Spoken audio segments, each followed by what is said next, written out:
Amigas e amigos, sejam muito bem-vindos em mais um vídeo do nosso canal do YouTube. Nós vamos hoje, com esse vídeo, começar mais uma série do nosso canal do YouTube. Como vocês sabem, a gente vai lançando vídeos aqui semanalmente. Eu já fiz uma série aqui anterior sobre as constituições do Brasil e hoje eu vou começar a trabalhar um outro tema com vocês, que é a jurisprudência da Corte Interamericana de Direitos Humanos. Pessoal, o que acontece? Na matéria de direitos humanos, que é uma das minhas matérias de predileção, uma das matérias que eu leciono constitucional, formação humanística e direitos humanos. Na matéria de direitos humanos, um dos temas que mais tem caído em prova e que é de desconhecimento do grande público, a grande maioria das pessoas não conhece essa temática, é a questão da jurisprudência da Corte Interamericana de Direitos Humanos. É muito comum cair em provas de concurso em que a matéria de direitos humanos é cobrada, questões envolvendo a jurisprudência da Corte. Saber o que foi um determinado caso, saber o que foi, por exemplo, o caso Barrios Alto versus Peru, saber quais os parâmetros quais foram os parâmetros utilizados pela Corte Interamericana para decidir esses casos, e muitos alunos têm dificuldade em saber do que trata esses casos, e por isso a gente resolveu fazer essa nova série aqui de vídeos tratando semanalmente de um caso. Então nós vamos aqui trabalhar durante bastante tempo vários casos da Corte Interamericana de Direitos Humanos, disponibilizando para vocês que são assinantes aqui do nosso canal, que frequentam o nosso canal, a análise de cada um desses julgados. E hoje nós vamos começar aqui a analisar, e o nosso primeiro caso trabalhado vai ser o caso Velásquez Rodrigues versus Honduras, um caso que é de 1990 e está dentro do chamado primeiro ciclo da jurisprudência da Corte Interamericana. Nesse primeiro ciclo se destacam julgamentos contra Honduras e Peru, teve bastante julgamento contra esses países. E uma matéria que foi frequente é a questão do desaparecimento forçado. E o primeiro julgado que a gente vai analisar aqui realmente é um caso de desaparecimento forçado, foi o desaparecimento do senhor Velásquez Rodrigues, e esse desaparecimento se deu por atuação de forças estatais. Durante o processamento desse caso, a Corte Interamericana de Direitos Humanos concluiu que houve o desaparecimento forçado realizado por meio da ação de agentes estatais, ou por meio da ação de agentes estatais diretamente, ou por meio de uma tolerância, ou seja, o Estado sabia que era uma prática comum o desaparecimento de pessoas provocado, realizado por agentes do Estado, e ele foi omisso. Ele não buscou combater, ele foi tolerante com essas práticas.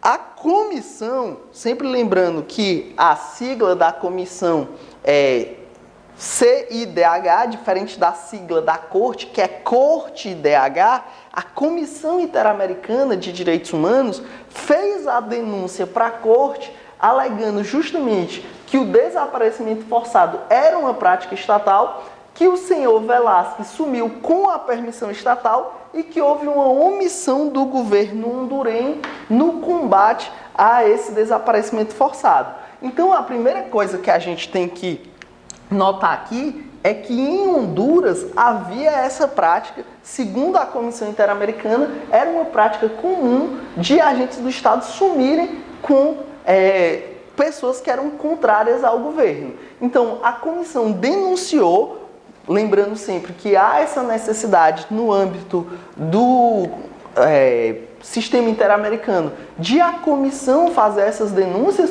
Obviamente os próprios estados também podem, mas não é uma prática frequente, na verdade não há registro dessas denúncias interestatais, e a comissão é que normalmente leva esses casos à corte. A comissão levou alegando justamente esses pontos: o desaparecimento forçado como uma prática estatal imputável ao governo de Honduras, que o senhor Velásquez sumiu por conta dessa atuação estatal e que houve a omissão do governo hondurenho.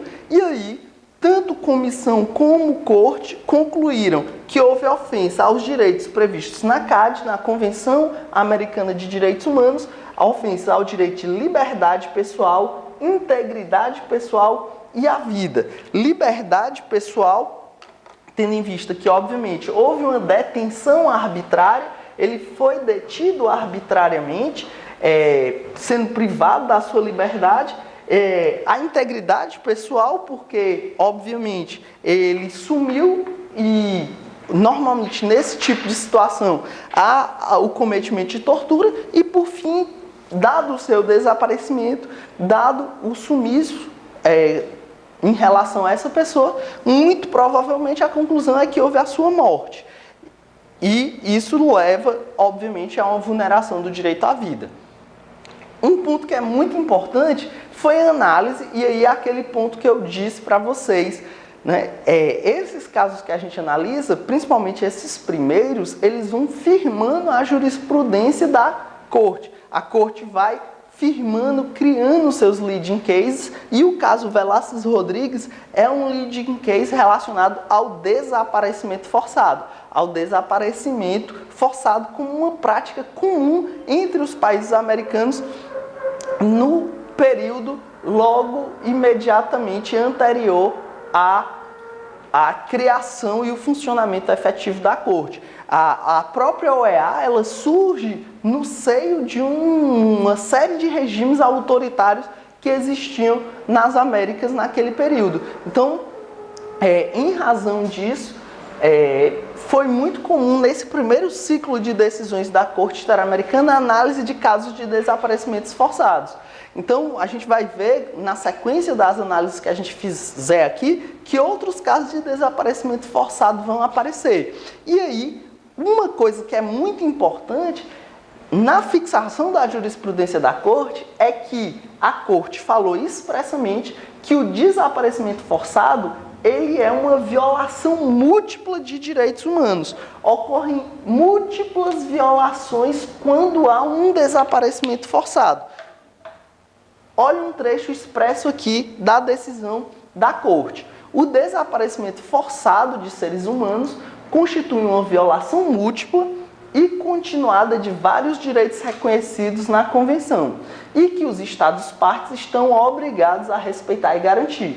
O sequestro da pessoa é um caso de privação arbitrária da liberdade que viola, ademais, o direito de ser detido e ser levado sem demora perante um juiz.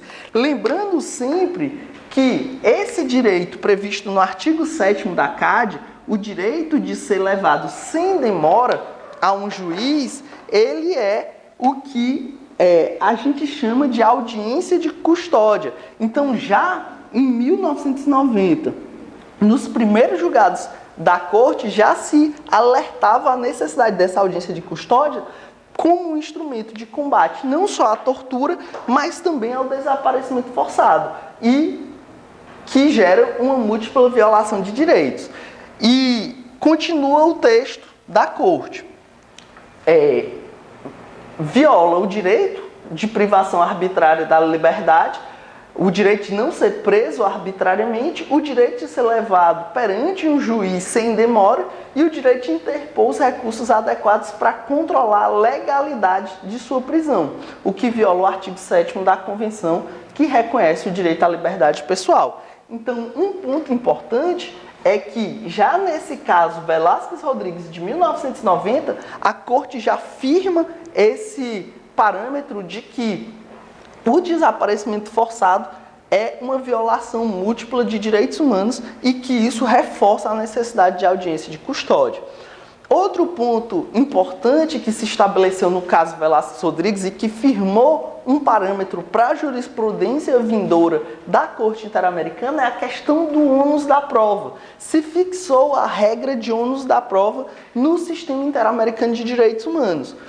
Qual é a regra geral? A regra geral é a básica. Ao autor cabe provar o que alega. Então, se a comissão está levando o caso à Corte, a comissão deve apresentar as provas do que ele está alegando. Agora, existem duas exceções a essa regra geral de que o autor deve provar aquilo que ele alega.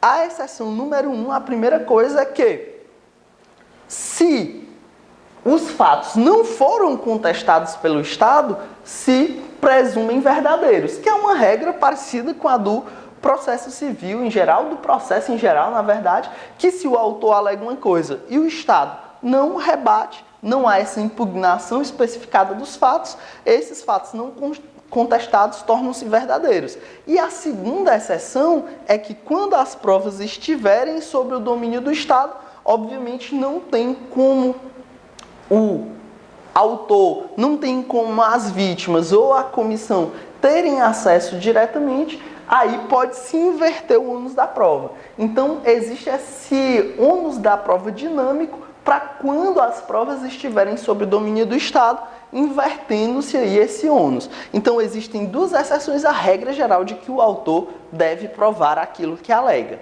E dois outros pontos que são importantes aqui, quando a gente fala do caso Velásquez Rodrigues, é que a gente ainda está no momento que a jurisprudência da corte está começando, então a indenização foi em pecúnia apenas. Mandou-se indenizar a família da vítima pelo desaparecimento forçado, houve essa indenização em pecúnia. A gente vai ver que ao longo do tempo, quando a jurisprudência da corte vai se desenvolvendo, vai amadurecendo, existem outras condenações. Condenações, inclusive, imateriais, relacionadas ao direito à memória e à verdade. Mas no caso do Velásquez Rodrigues, a indenização foi de fato pecuniária. E um ponto que é importante para a gente lembrar, trazendo o caso Velásquez Rodrigues para a realidade brasileira, é a questão de que o Brasil é signatário da Convenção contra o Desaparecimento Forçado. O Brasil teve vários casos de desaparecimento forçado. Vale lembrar que recentemente o Brasil foi condenado pelo desaparecimento e, em sequência, morte de Vladimir Herzog. Ele desapareceu, o desaparecimento forçado por um período um pouco mais curto, né, porque logo em sequência foi revelada a sua morte no DOI-CODE, mas que houve esse desaparecimento no Brasil, como houve o desaparecimento de várias outras pessoas durante o regime militar. Mas que o Brasil é signatário da Convenção contra o Desaparecimento Forçado, reconhecendo que esse desaparecimento é uma grave violação de direitos humanos e que viola de forma múltipla os direitos humanos, viola vários dispositivos da CAD, da Convenção Americana do Pacto de São José da Costa Rica. Então, era basicamente isso que a gente tinha que falar sobre o caso Velásquez Rodrigues. Dito isso, galera, a gente conclui esse primeiro vídeo aqui dessa série sobre a jurisprudência da Corte Interamericana de Direitos Humanos. Espero que vocês tenham gostado. Se vocês gostaram, indiquem para os amigos, falem que o Ouse está com essa nova série aqui no seu canal do YouTube. Não se esqueçam de assinar e se vocês gostaram, deem uma curtida aí no nosso vídeo. Até a próxima, até a semana que vem, quando a gente vai analisar o segundo caso aqui na nossa série de julgados sobre a Corte Interamericana de Direitos Humanos. Até já!